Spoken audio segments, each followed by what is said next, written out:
मैं जी ना मेरे वेखण वालिओ सुनने वालिओ जिथे जिथे भी दुनिया के हिस्से च रहिंदे हो, अल्लाह तुहानूं सब नूं रंग लावे, वसदे रहो वसदे रहो वसदे रहो।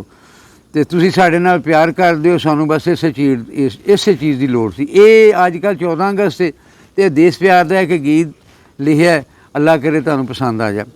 साडा ते बस एक ऐलान है, सब तो पहला पाकिस्तान है।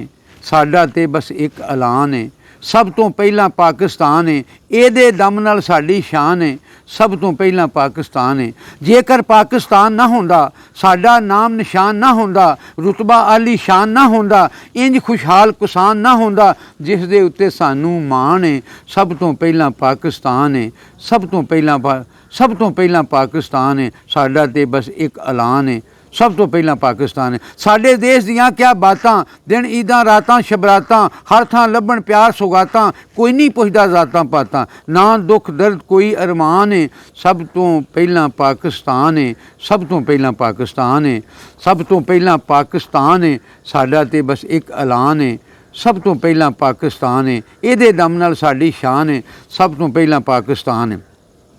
आओ रल मिल जश्न मनाइए, एक दूजे दे दर्द वंडाइए, गाने देश प्यार दे गाइए, घर घर खुशियां वंडदे जाइए। इहो साडा दीन ईमान है, सब तो पहला पाकिस्तान है। साडा ते बस एक ऐलान है, सब तो पहला पाकिस्तान है।